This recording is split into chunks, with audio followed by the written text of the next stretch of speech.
This has to be one of the most bizarre stories I've ever heard and can only happen in a world where social media exists. Back in the day, if you wanted to fake your death and disappear, you could do it no problem. You just go to a different country and start over. People would never hear of you again. But these days, cameras are everywhere and you are always being recorded, whether be it through security cameras or people making TikToks. Someone might recognize you somewhere. This story sounds like something straight out of a movie.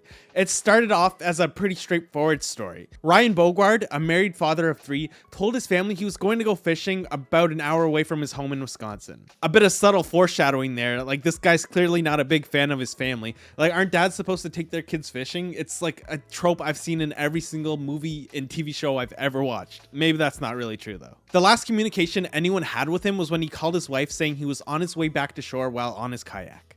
He never returned home, and the next day he was reported missing. Police went searching for him and found his kayak capsized with his life jacket still attached to it, as well as his vehicle and trailer which were on the shore. They spent almost 50 days searching that lake for him, but never found him.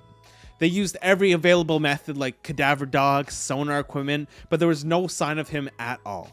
This wasn't the biggest lake in the world, so it did seem a little odd that they couldn't find him. Bodies don't just disappear, and I think it started to make police a little suspicious. So on October 7th, they announced they decided to start looking into his personal life. They started to find a little bit of evidence that he might still be alive, but the most bizarre events come later in the form of a TikTok street interview. The police department came to the discovery that Canadian law enforcement had run Ryan's name through their database to confirm his passport the day after his disappearance. And if you know anything about geography, Wisconsin is right up there next to Canada, so he definitely could have made his way up there. They also said that he had reported his passport missing back in May, but his family was easily able to find the original one at home. It does seem like he was planning something here. He basically had an extra passport, so if he were to disappear, it wouldn't be too suspicious because you would still find his passport at home. They then looked into his laptop, which apparently had his hard drive swapped and all the browsers cleared the day of his disappearance, which is extremely suspicious. I can't think of a legitimate reason to swap your hard drive unless like it malfunctions or something, but the timing is just too weird. Actually, I did upgrade a laptop once now that I think about it. It was upgrading from an HDD to an SSD. So I guess there are some legitimate reasons, but it's more about the timing than anything. So it seems like they were still able to find some stuff on the laptop because they revealed that they found passport photos and inquiries about moving funds to foreign banks and communication with a woman from Uzbekistan. Remember that country because that comes up later in the most weird way. Uzbekistan, okay? They also discovered that he took out a $375,000 life insurance policy on himself in January. All of this information leads them to believe that he's likely still alive and living in Uzbekistan. Then, a seemingly normal TikTok video gets uploaded that was posted after his disappearance, but recorded back in June. It's a pretty normal video of just somebody being interviewed on the street, but pay attention to the way he looks and what he is saying. Say that one more time. Do I go to Uzbekistan or stay here? Do you have family there? No. Why do you want to go? Meet a woman? So you've given up on meeting someone here? No, I'm married. Oh, Yeah.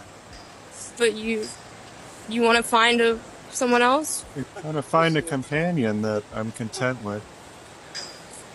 I think that requires you to divorce someone first. Well, maybe. Or is she okay with that? That's a good question. Remains to be seen. Yeah, you guys should sort that out.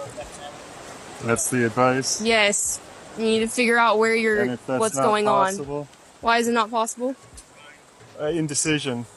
So this man who looks almost identical to Ryan says he wants to leave his wife and kids and go meet a woman in Uzbekistan. I think you can see why people are a little suspicious about this video and thinking that this might be Ryan. News networks have picked up the story too and even brought on some of their own experts, which this one here is pretty confident that this is in fact Ryan. Now, I have some doubts. If you look really closely at his nose and ears, you can see they kind of look a little different, and those are good reference points because they don't really change based on your expression. I think the shape is just a little off, not quite perfect, and it has to be perfect to be him. I would really like to hear what the family has to say about this, because if anyone knows who it is, it's them. Even if it was a random stranger who looks 100% exactly like him, the family should still be able to tell based on his mannerisms, like the way he talks and the way he moves, right? Like if that was your dad, you would immediately know based on the inflection in his voice and the sound of it. Like it's pretty clear to family members, but For us, it's just speculation. He does look very similar. We can theorize about it all day, but at the end of the day, they'd be the best ones to judge. It is a super strange coincidence, if it is that it happened to come out around the same time as his disappearance and mentioning the same thing, like meeting a woman in Uzbekistan and also mentioning the family and that he's married and then he wants to leave. Like, it's all very weird timing. If it was him, he was still clearly considering whether or not he should do his plan. He was midway through it. He had already planned the life insurance thing and the passport thing, and he was just at that tipping point where he's deciding whether or not he wants to actually go through it. Like, he could still turn around at this time. He had done nothing illegal at this point. But it would be extremely stupid of him to go on video mentioning this if he did really have a plan to fake his own death. Like, maybe he doesn't realize how viral things like this can go. Like, it says he's 44. He's a guy who likes to go fishing by himself. So he's probably not on TikTok and not that big on social media. So maybe he thought like only a couple hundred people at most would see this, not blow up to millions of people. So it's possible he was just ignorant about this whole thing. But to go through all that planning just to like go on TikTok is really weird. But whether it's him or not, this is still one of the most bizarre stories I've heard in a long time. And I hope there's some follow-up to this. So while I've been editing this video, I just happened to see that there's a pretty big update to this story.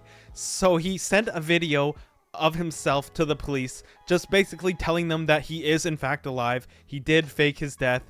What he did was he went up to Canada like they suspected, and then he went to some unknown place. He's still not telling them exactly where he is, but he basically said, no, I'm not coming back. And he hasn't confirmed if that was him in the TikTok video or not. And after seeing the video that he sent the police, which I'll show you. Good evening, it's Ryan Borgward. Today, hello Matt. Today is November 11th. It's approximately 10 a.m. by you guys. I'm in my apartment. I am safe, secure, no problem. Hope this works. It seems like it might not be him in that TikTok. Like, the way he talks is just a little different. He might just be behaving differently in this video because it is kind of a weird thing to be sending a video to the police. But I don't know. I'm starting to suspect that's not him. But it could be. I don't know. What do you guys think? This is just wild, though. I can't believe the timing on this. I also just realized his family is definitely not getting that life insurance policy now. I hope they can find him or whoever this man was in the video and get them to confirm if it's actually the same person. But at this point, he's gone out of the country. I don't think he's ever coming back. I guess I hope he's happy living in Uzbekistan with that new woman. Poor kids, though. I don't know what's worse, thinking your dad's dead or knowing that he hated you so much he just faked his death to get away from you. I don't know. Do you think that's him or not? Let me know in the comments. Thank you so much for watching. If you liked the video, leave a like, consider subscribing, and I'll see you next time.